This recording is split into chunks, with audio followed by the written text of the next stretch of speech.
வணக்கம் தமிழக மக்களே, நான் உங்கள் ஹரிஜி. இன்னைக்கு என்ன பார்க்க போறேன்னா, நம்ம லோக்கி அண்ணன் நடிச்சு டீசின்னு ஒரு ட்ரெய்லர் விட்டுருக்காரு பார்த்தீங்களா? அந்த ட்ரெய்லரில் ஒளிஞ்சிருக்கிற கதை என்ன, இந்த ட்ரெய்லர் மூலமாக மக்களுக்கு என்ன கதையை சொல்ல வராரு அப்படின்றத விளாவரியாக பார்க்க போகிறோம். பார்த்துருவோமா? வா, உன்னை எங்க சேஃபாக விட்டு போகிறேன். உன்னை பற்றி எனக்கு எல்லாம் தெரியும்டா. எனக்கு உன்னை பற்றி எல்லாம் தெரியும் பேபி. உங்கள் மேலே எனக்கு கொஞ்சம் வருத்தங்க. என்ன வருத்தம்னு கேட்டிங்கன்னா, ட்ரெய்லர் வந்து 5-6 நாளாக ஆக போகுது. ஆனால் 10 மில்லியன் வியூஸ் தான் போயிருக்கு. நம்ம லோக்கி என்னென்னா சாதாரண நாளாக சொல்லுங்கள். ஒரு பக்கம் கோடி பேர் இருக்கானுங்கன்னா பேர் நடு ரோட்ல போட்டு ஒருத்தனை அடிச்சா ஏன்னு கேட்கறதுக்கு ஒருத்தன் வரமாட்டான். நாம கேட்டிருக்கோமா சார்? இன்னொரு பக்கம் கைதி. என்ன செத்துருவோன்னு பயமா இருக்கா? சாவறதா இருந்தாலும் சண்டை போட்டு சாகணும் சார். இப்படிக்கா திரும்பி பார்த்தா விக்ரம். இந்த சைடு பார்த்தா லியோ. அப்படியே கவுந்து படுத்தா கூலின்.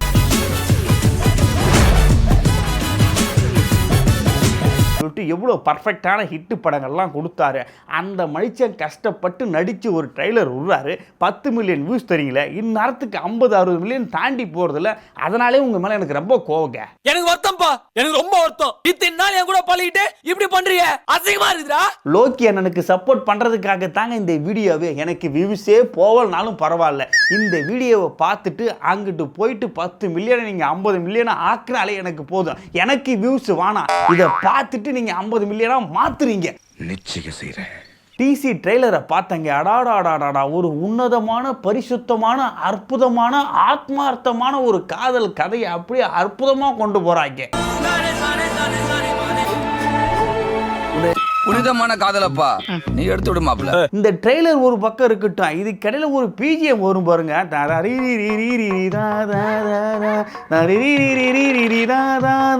அப்பதான் முடிவு பண்ண இந்த மியூசிக் இண்டஸ்ட்ரியில 2 பேருக்கு தான் போட்டியே. ஒன்னு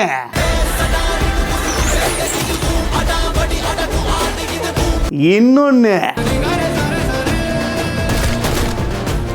ஒரு பக்கம் சாய் அபியங்கர், இன்னொரு பக்கம் அனிருத் ரால் கிடையாதுங்க. அவர் எவ்வளோ ஹிட்டு பாட்டு கொடுத்துருக்காரு.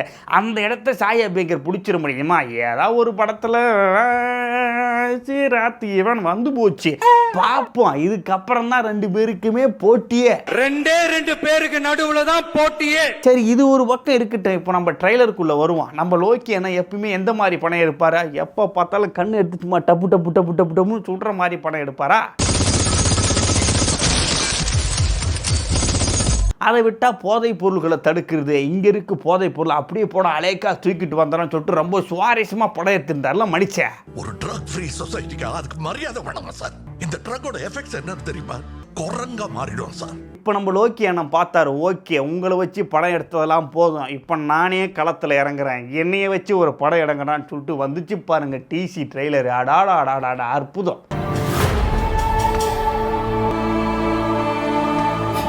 நம்ம லோக்கி அண்ணன் காதல் மன்னனா மாறி இருக்காரு. அதுவும் சாதாரண காதல் மன்னன் இல்லைங்க, இவரு கலவர காதல் மன்னன். அவ பேர் சந்திரடா. இந்த ட்ரெய்லர் மூலமா மக்களுக்கு என்ன கதையை சொல்ல வராங்கன்னு சொல்லிட்டு பார்த்தீங்கன்னா, லோக்கி ஆகிய தேவதாஸ் சந்திரான்ற பொண்ணு மேல காதல் வயப்படுறாரு.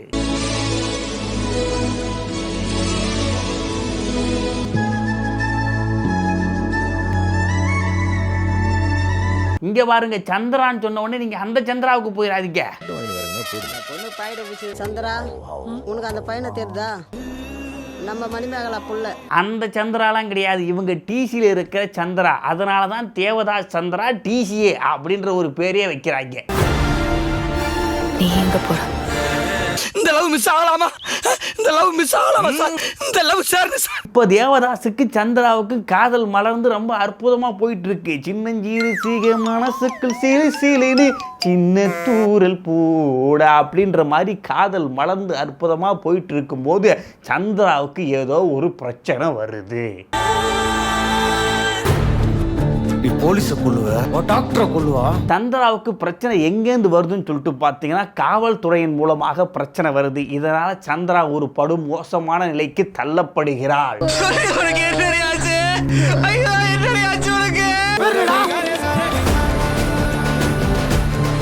சந்திராவுக்கு இப்படி ஒரு நிலைமையான்னு சொல்லிட்டு நம்ம தேவதாஸ் வந்து சந்திராவை பார்க்குறாரு.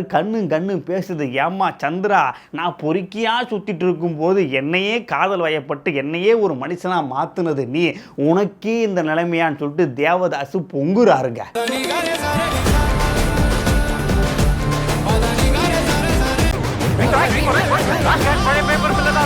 ஏன்னா ஆரம்பத்தில் நம்ம தேவதாஸ் இந்த கதையின் படின்னு பார்த்தாக்கா ஊதாரித்தனமாக தான் சுற்றிட்டு இருக்காரு. அந்த ஊதாரித்தனமாக சுற்றிட்டு இருக்க பையனை சந்திரா போய் பார்த்து, எப்பா நீ இந்த மாதிரிலாம் சுத்தாத, நான் உன்னை காதலிக்கிறேன்னு சொல்லிட்டு அவனை மனுஷனாக மாற்றுறான். அந்த மனுஷனாக மாற்றின சந்திராவுக்கு இப்படி ஒரு நிலம் பண்ணும்போது நம்ம தேவதாஸ் சும்மா இருப்பாரா? எனக்கு எங்க போறதுன்னு தெரியல. கல்கட்டாக்கு போய் உங்க அப்பா அம்மாவை பார்க்கணும்னு தோணல. சந்திராவோட நிலைமையை பார்த்து நம்ம தேவதாஸ் பொங்குறாரு. ஒரு காட்டு மிராண்டியா மாறுறாரு. இங்க பாரு, சந்திராவை இப்படி பண்ணிட்டீங்க, உங்களை நான் சும்மா விட மாட்டேன்னு சொல்லிட்டு மனுஷன் ஒரு அசுரனா மாறுறாரு.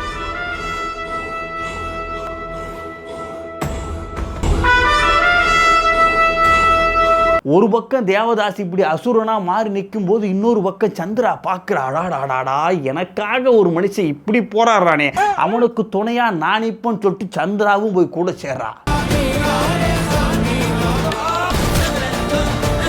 இப்போ ஒரு பக்கம் சந்திராவோட கை வருது, இன்னொரு பக்கம் தேவதாஸ் கை வருது. ரெண்டு கை ஒன்னா சேர்ந்து எதிரிகளை அடிச்சு தும்சம் பண்ணுதுங்க. அடாடாடா, பார்ப்பதற்கே ஒரு அற்புதமான காட்சிகள். ஒரு பக்கம் ரத்தம் சொட்ட இன்னொரு பக்கம் கத்தி குத்த இன்னொரு பக்கம் டப்பு டப்புன்னு புல்லட் வெடிக்குன்னு சொல்லிட்டு அதிரடிக்கு பஞ்சமே இல்லாமல் போக போகுது இந்த படம். இப்படி சந்திராவும் தேவதாசும் முதல்ல எனக்கு இந்த நிலைமையை கொடுத்தது நீங்க தானு சொல்லிட்டு போலீஸ் அட்டாக் பண்ணுறாங்க. அட்டாக் பண்ணும்போது தான் இது வேற எங்கேயோ போகுது. வில்ல இவன் கிடையாது, மெயின் வில்ல வேற இடத்துல இருக்கான்னு சொல்லிட்டு ஒரு நியூஸ் வருது. உடனே சீப் எடுத்து இவங்க ரெண்டு பேரும் கிளம்புறாங்க. அங்கே போயிட்டு அந்த வில்லனோட கதையை முடிக்கிறாங்க. இறுதியில் பார்த்தா பெரிய போலீஸ்லாம் வந்து ஒரு மிகப்பெரிய குற்றவாளியாக ரெண்டு பேரையுமே பார்க்குதுங்க. இப்போ கதை எங்கே நகருதுன்னா, பெரிய போலீஸ்லாம் வந்துட்டாங்க, ரெண்டு பேரை பிடிக்க பார்க்குறாங்க, ரெண்டு பேரும் ஓடுறாங்க. ஓடும்போதே பிளான் பண்ணுறாங்க, யார் ஜெயிலுக்கு போனால் நல்லா இருக்கா, நீ போனால் நல்லா இருக்குமா, நீ போனால் நல்லா இருக்குமான்னு சொல்லிட்டு சந்திராவும் தேவதாஸை மாற்றி பிளான் பண்ண உடனே நம்ம தேவதாஸ் சந்திராவுக்காக ஜெயிலுக்கு போகிறாரா இல்லை உயிரை விடுறாரா அப்படின்றதாங்க கதையை. அதனால தான் இந்த படத்துக்கு டிசினே பேர் வைக்கிறாங்க. ஒரு பக்கம் தேவதாஸ், இன்னொரு பக்கம் சந்திரா. ஆனால் எழுதும்போது ரெண்டுத்தையும் ஒட்டி காமிக்கிறான். இவங்க ரெண்டு பேரும் சேர்ந்தாங்களா இல்லையா அப்படின்றத டைட்டிலே கொடுக்குறான் நமக்கு. அவனுக்கே தெரியாது. அது எப்படி அவருக்கு தெரியாம?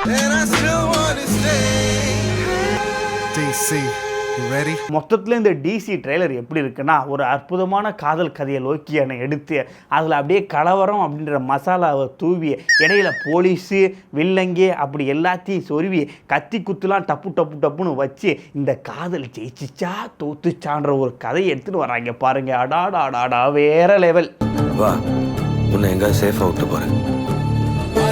ஸோ இது தாங்க டிசி ட்ரெய்லரில் ஒளிஞ்சிருக்கிற மொத்த கதையை. படம் ரிலீஸ் ஆன பிறகு போய் தேட்டரில் பாருங்கள். தேட்டரில் ரிலீஸ் ஆன உடனே நான் சொன்ன கதை அப்படியே வந்துச்சுன்னா வந்து கமெண்ட்டில் சொல்லுங்கள். வரலன்னா அடுத்த வீடியோவில் வந்து சொல்லுங்கள். அவள் பேர் சந்திரடா இல்லை. ஸோ இந்த வீடியோ உங்களுக்கு பிடிச்சிருந்தா கமெண்ட்டில் வந்து சொல்லுங்கள். இதுக்கப்புறம் வர்ற ட்ரெய்லருக்குலாம் ஒரு அற்புதமான கதையை ரெடி பண்ணிட்டு நான் வந்துடுறேன். உன்னை எங்கேயாவது போன்னு சொன்னல. மீண்டும் ஒரு நல்ல வீடியோவோட உங்களை வந்து சந்திக்கிறேன். அதுவரை உங்களிடமிருந்து விடைபெறுவது உங்கள் நான்.